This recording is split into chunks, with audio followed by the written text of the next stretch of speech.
안녕하세요. 평생학교 시청자 여러분, 자동차 정비 전문가 김선호입니다. 오늘 8강에서는 브레이크 패드를 직접 교환해보는 시간을 갖도록 하겠습니다. 브레이크 계통은 나와 타인의 안전에 무척 중요한 부품이기 때문에 아주 신중하게 작업을 해야 합니다. 브레이크 패드 교환 전 주의사항을 다시 한번 숙지하겠습니다. 시동이 오프된 상태에서 그리고 앞쪽 브레이크 패드를 교환할 때는 사이드 브레이크를 꼭 체결해 주시고요. 리프트의 잭포인트 위치도 잘 확인해 주셔야 돼요. 자동차 정비업소에는 총 3가지의 리프트가 있습니다. 4주 리프트, 그리고 X 리프트, 오늘 사용하고 있는 2주 리프트. 작업성이 좋은 이 리프트에서 작업을 할 경우에는 꼭 유심하게 차량이 떨어질 수 있는지 없는지를 확인을 해 주셔야 돼요. 또한 차량에 누군가가 탑승해 있으면 절대로 안 됩니다. 자, 그렇다면 작업을 시작해 보겠습니다. 일단은 브레이크 패드를 확인하기 위해서는 휠과 타이어를 분리를 해야 되겠죠. 휠과 타이어는 너트로 체결이 되어 있습니다. 너트를 분리하기 위해서는 특수한 공구가 필요합니다. 전동 공구 또는 에어 공구가 필요하겠죠. 저는 오늘 에어 공구를 사용해서 휠과 타이어를 분리하겠습니다. 셀프 정비소에 방문하시게 되면 이렇게 에어 공구를 빌려줄 텐데요. 대부분 누르는 버튼이 있습니다. 풀림과 잠김. 우리는 풀러야 되니까 풀림 버튼 누르고 전용 소켓을 사용해서 너트를 분리해 보겠습니다. 너트를 분리하실 때는 휠에 스크래치를 발생하지 않기 위해서 휠 스크래치 전용 소켓을 사용하셔도 되고요. 또는 소켓을 왼손으로 잡아주시고 최대한 이 공구가 흔들리지 않게 풀어주시면 됩니다.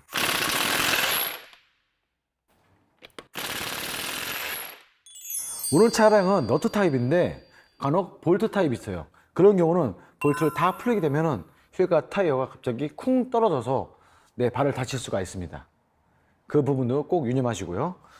너트 타입은 이 상태에서 휠 타이어를 분리할 수가 있습니다.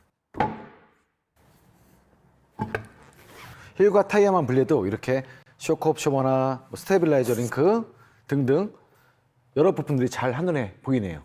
브레이크 패드는 바로 이 안쪽에 있습니다. 간략하게 설명드리면 브레이크 디스크가 돌아가고 있는 상황에서 브레이크를 밟게 되면 패드가 디스크를 잡아주는 역할을 합니다. 마찰에 의해서 브레이크가 작동을 하는 거예요. 이 부분은 브레이크 디스크고요. 그리고 이 부분은 브레이크 캘리퍼라고 합니다. 브레이크 패드는 이 안쪽에 숨겨져 있는 거예요. 작업의 편의를 위해서 잡고 핸들을 돌려줄 수가 있습니다. 그러면 캘리퍼가 이렇게 자세하게 잘 나오겠죠.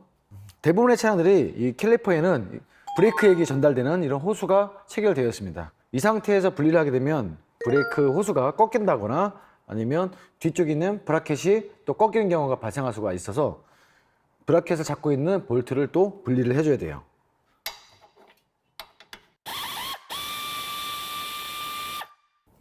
이렇게 작은 볼트로 체결이 되어 있습니다. 그 다음에는 이 캘리퍼를 분리를 할 건데요. 캘리퍼도 몸체가 2개예요.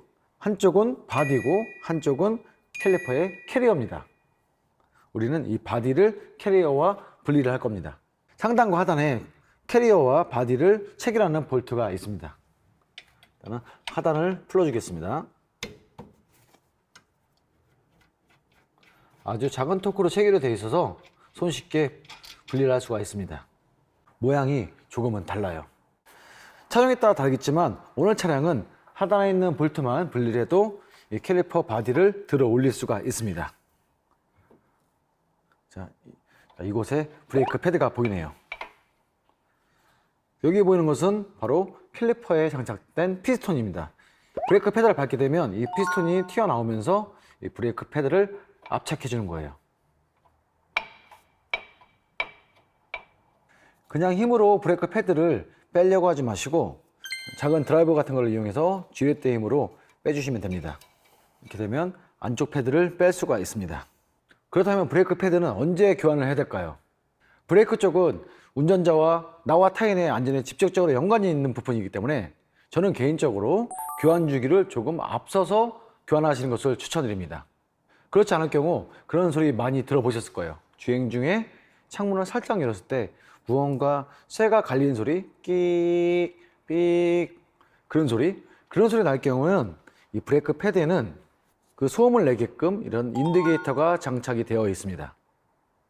브레이크 패드면과 이 인디게이터가 높이가 같게 되면 브레이크 디스크를 마찰시키면서 끽 하는 소리가 나는 거예요. 그런 소리가 났을 때는 빨리 교환하시는 게 좋겠죠. 브레이크 패드는 안쪽이 있으면 반대쪽, 바깥쪽도 있겠죠. 바깥쪽도 동일하게 빼주면 됩니다. 이렇게 바깥쪽도 손쉽게 뺄 수가 있습니다. 브레이크 패드가 장착되는 상단부와 하단부에 이너심이 장착이 되어 있습니다. 이 부분에서 브레이크 패드가 왔다 갔다 하는 거예요. 만약에 이 부분에 이물질이 가득 쌓여 있다면 브레이크가 왔다 갔다 하는데 무언가 저항을 주겠죠.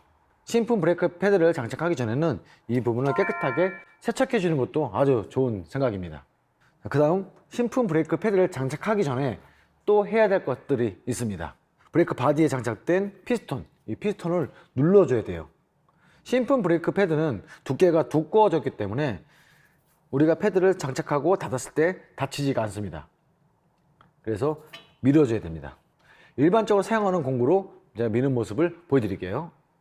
브레이크 패드와 캘리퍼의 상태에 따라서 제동력에도 큰 영향을 줄 수가 있습니다. 브레이크 패드를 교환하실 때 브레이크 패드를 분리를 했다면 장착하기 전에 브레이크 디스크와 캘리퍼의 상태도 육안 점검하는 습관이 무척 좋겠죠. 브레이크 패드가 접촉되는 부분이 거의 이 정도 부분입니다. 많이 마찰이 되게 되면 브레이크 디스크도 또 마모가 되겠죠. 그럴 경우 브레이크 디스크 끝단부에 턱이 생겨서 지금은 걸리지 않지만 턱이 생기면 걸려서 소리가 나는 경우가 있습니다. 브레이크 패드가 또 옆면이 다 이 디스크 턱에 걸려서 깎이는 소음이 나고요. 디스크의 두께 상태도 육안 점검을 하실 수가 있고요. 그리고 브레이크 디스크에 장착된 이 볼트가 있습니다.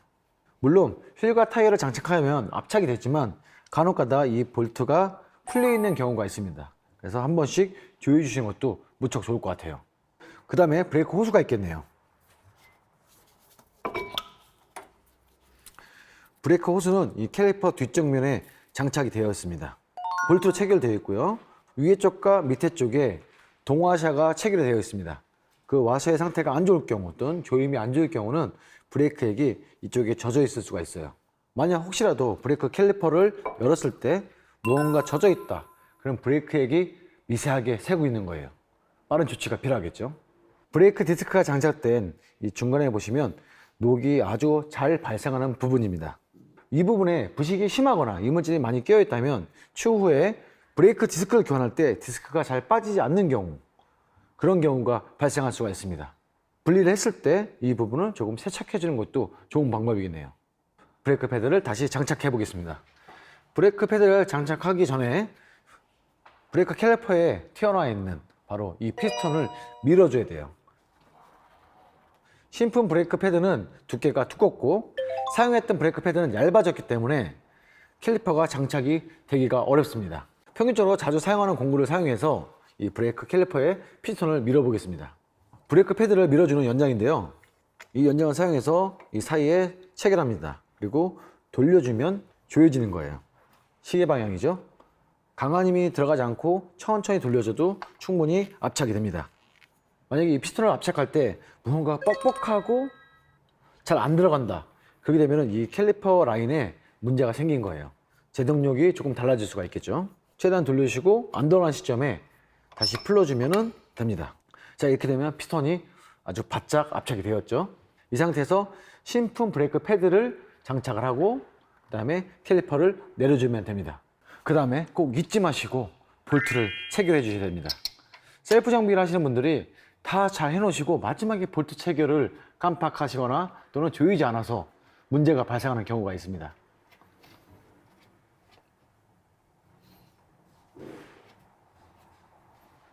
이렇게 체결해 주시고 또 잊어서는 안 되는 것이 있죠. 처음에 풀었던 브레이크 호스 고정 볼트입니다. 이 부분도 정말 깜빡하기가 쉬운 부분이에요. 또 셀프 정비하실 때 주의하실 점이 작업이 다 완성됐다고 해도 그대로 마무리하지 마시고 다시 한번 육안으로 확인을 꼭 하셔야 됩니다. 자, 이 상태에서 이제 바퀴를 장착하면 되겠네요.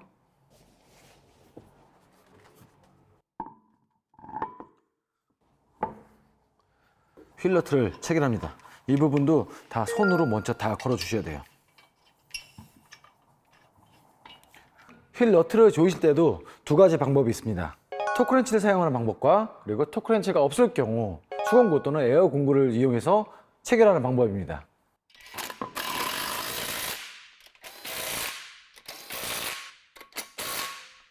만약에 토크렌치를 사용할 경우 이렇게 가체기로 해주시고요. 차량을 내려서 전용 토크렌치로 조여주시면 됩니다. 한 방향으로만 계속 돌리지 마시고 처음에는 대각선 방향으로 조여주신 것을 권장합니다.